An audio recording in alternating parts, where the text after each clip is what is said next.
আসন্ন ঈদ উল ফিতরে মুক্তি পাচ্ছে শাকিব খান ও শবনম বুবলী অভিনীত চলচ্চিত্র লিডার আমি বাংলাদেশ। মঙ্গলবার প্রযোজনা সংস্থা বেঙ্গল মাল্টিমিডিয়া নির্মাতা তপু খান ও শাকিব খানের পক্ষ থেকে সিনেমা মুক্তির ঘোষণা দেওয়া হয়। গত বছরের ২৬ ডিসেম্বর বাংলাদেশ চলচ্চিত্র সেন্সর বোর্ড থেকে আনকাট ছাড়পত্র পায় বেঙ্গল মাল্টিমিডিয়া লিমিটেড প্রযোজিত এই সিনেমাটি। সামিয়া বিন্দুর প্রতিবেদন।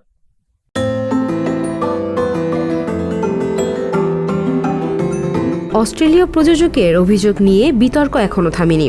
এরই মধ্যে নিজের নতুন সিনেমা মুক্তির ঘোষণা দিয়েছেন ঢালিউড স্টার সাকিব খান।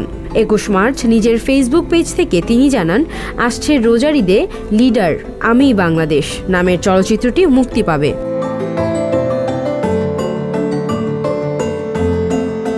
চলচ্চিত্রটির নির্মাতা তপু খান একথা জানান। তিনি বলেন, রোজার ঈদে সাকিব ভক্তরা হলে গিয়ে দেখতে পাবেন সিনেমাটি। কদিন আগেও সিনেমাটির মুক্তি কবে হবে তা নিশ্চিত ছিল না, তবে ২১ মার্চ আনুষ্ঠানিক ঘোষণা এসেছে, আসছে ঈদে মুক্তি পাবে সিনেমাটি।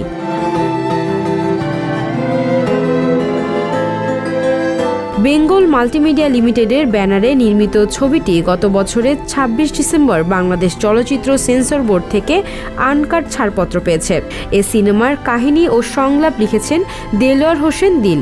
এতে সাকিবের নায়িকা হিসেবে দেখতে পাওয়া যাবে চিত্রনায়িকা বুবলীকে। আরও অভিনয় করছেন মিশা সওদাগর, শহীদুজ্জামান সেলিম, LR সীমান্ত, সুব্রত।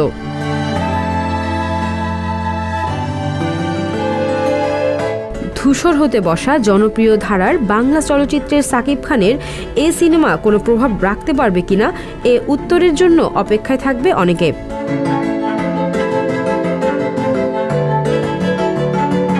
সামিয়া বিন্দু, সংবাদ প্রকাশ।